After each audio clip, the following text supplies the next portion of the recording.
Les journalistes russes torturés à mort en Centrafrique. Le verdict des médecins. Les médecins n'ont pas trouvé de traces de torture sur les corps des journalistes russes tués en Centrafrique, selon la porte-parole de la diplomatie russe Maria Zakharova.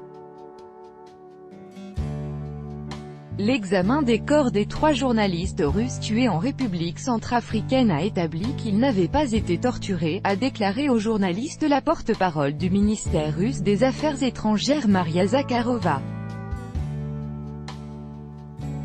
D'après les données reçues par l'ambassade russe en Centrafrique, les médecins locaux n'ont pas trouvé au cours du premier examen de traces de torture sur les corps, seulement des blessures par arme à feu, a détaillé la diplomate. Les corps d'Orkan Djemal, d'Alexandre Rastorgouev et de Kirill Radchenko ont été retrouvés le 31 juillet en Centrafrique. Tous les 3 y travaillaient pour le centre de gestion des enquêtes russes de Mikhail Khodorkovsky. Ce centre a annoncé que ces journalistes tournaient dans la République un documentaire sur la vie de ce pays. Le dernier contact avec eux datait de dimanche 29 juillet.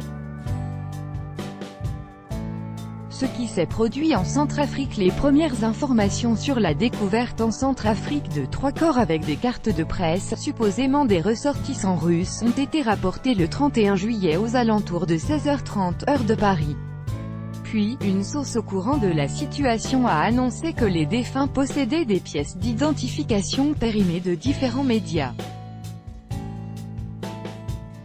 Le ministère russe des Affaires étrangères a établi que le voyage était organisé comme touristique et qu'il ne disposait pas encore d'informations exactes sur le but de leur visite en Centrafrique. Le motif de l'attaque contre les journalistes n'a pas non plus été établi. Selon l'une des versions, il pourrait s'agir d'un braquage. La situation est supervisée par le ministre russe des Affaires étrangères Sergueï Lavrov en personne. Les diplomates feront tout pour découvrir les détails des faits.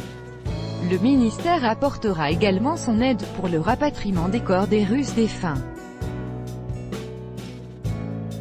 La situation en Centrafrique. La situation s'est aggravée en Centrafrique en 2013 après le renversement du président François Bozizé, qui se trouvait au pouvoir depuis 2003.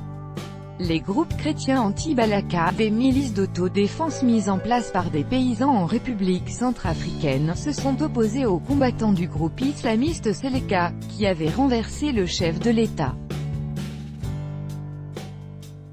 D'après l'ONU, durant le conflit jusqu'à 1 million de personnes ont dû quitter leur foyer, plus d'1 millier de personnes ont été tuées.